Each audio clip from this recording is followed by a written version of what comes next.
I'm here with our general counsel of the National Indian Gaming Commission, Mike Conley, and we're just going to be grabbing lunch and kind of just mingling, I think, and just chatting with you. But please feel free to ask questions. I'm happy to kind of share any stories you may be interested in about programs or different avenues for coursework for Native students, what we do in DC, how we work with other agencies, how we work with businesses.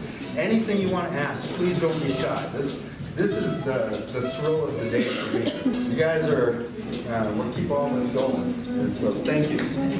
There are getting to be more and more really good role models there. When I was in school, went to school with the first doctor from Salt River, and you don't necessarily have to go back to your tribe to work, but just being a role model for other young folks. It's happening. I mean, whatever you go into, medicine, whatever, teaching, need more teachers, fire people, whatever it is, always consider yourself a role model for future generations. How about you? Very good. Do so much with those. You can. And how about you? Okay, I have a question.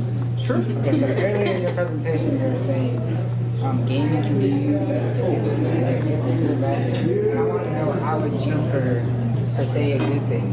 What would you do with gaming?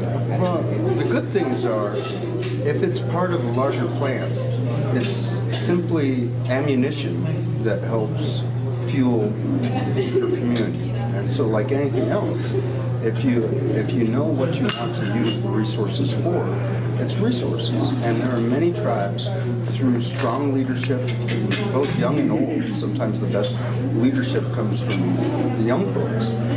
Understand how to use that ammunition to truly serve the community. When I say it can be a bad thing, what I really meant is, not all tribes have been equally served by gaming. So where are you from? Oh, I'm from Flat High, but I live in Birchwood, which is kind of close to Twin Arrows. That's why I kind of brought up the topic. You definitely follow your passions, but there's going to be something about you no matter what you pursue. If you pursue, full speed ahead. But I majored in sociology, and one of the benefits, I started out as a math major, and then that was a lot of homework. And then I went to pre-med, and then I was like, well, I could study organic chemistry at the time, but I prefer not to. And I was 17, 18 at the time, and so I was a little bit lazy when I was in school. But for whatever it's worth, the path leads you where it leads you. I went where I was supposed to go. So I don't know. Law school, criminal justice is a perfect springboard for law school. And law school is like the catch-all. I mean, business degrees are too. With a business degree, with a law degree, you can do so much. You can do almost anything you want. They're kind of almost gap filler positions in terms of anybody who's hiring you knows you know how to problem solve, and that's the important thing, and knows you know your stuff. But you can do that as a policymaker, you could do it as a litigator, you could do it as a CEO, you could do it. Those are very flexible things. So by the way, we're giving a pitch. We talk about strengthening the workforce at NIGC. We're a small agency, but we're doing our best to keep things in-house, keep things tied to Indian country. Keep us in mind when you're thinking about internships or just wanting to know more about the federal family as well. Even though we're a small agency, we work very closely with other agencies, including Department of the Interior, which is a huge agency, Department of Justice, FBI. FBI has their own internship programs too. So it's kind of like that's a feature of gaming in Indian country. So like from last year's conference to this year's, the topic was on one of the topics came up with gaming in Indian country. And it was looking at basically like the type of people that and go to casinos in a lot of times to look at videos, how the videos are attracted into casinos. And when I looked at my tribe, specifically, like when I hear council people running for council positions, every year there was a new tribe or a new casino. And I look at it like, hey, like, the people in the casino are older, and the population is increasing with the casino for us. And so, what is the future? The question that was asked, what was your name, Joseph? Are you Danae? Apache, okay. And where are you from? Syracuse, okay.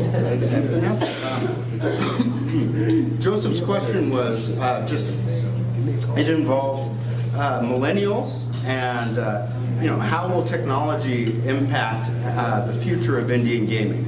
A millennial may listen to the conversation of, oh, we need another casino, but then they may ask, well, everyone I know is involved in more interactive types of games or different types of platforms, rather than nobody I know is just pulling a slot machine.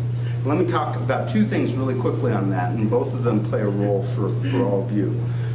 One of them is that gaming Indian gaming has always been driven by the tribes, okay? And beyond that, gaming globally has always been driven by the tribes. So if you go to Singapore or Shanghai, you'll go and see what's called a ticket in, ticket out system. That comes from Indian country. That comes from tribal operations trying to develop things that work to grow their economic basis. So that comes from us. That comes from Indian country. So technology is always changing in Indian gaming, like so many other industries. And what gaming looks like today is very different than it looked like 10 years ago, and it is very different than what it will be 10 years from now. Well, who's going to determine what it looks like? It's going to be people who understand the technology, but also understand, as Joseph said, what the people want, what the other millennials want, what folks want to see in a game. In other words, all of you are the folks who get the technology and have your fingers on the heartbeat of the future. Second part of that is that point has nothing to do with gaming. Technology is going to inform everything we do.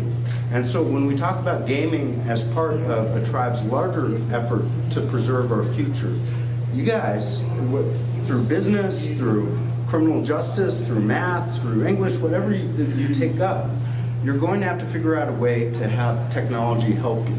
So the Dean was just mentioning earlier about a financial literacy program that NAU is working on with Indian country to turn it into a game so that people can play it and also learn about financial planning.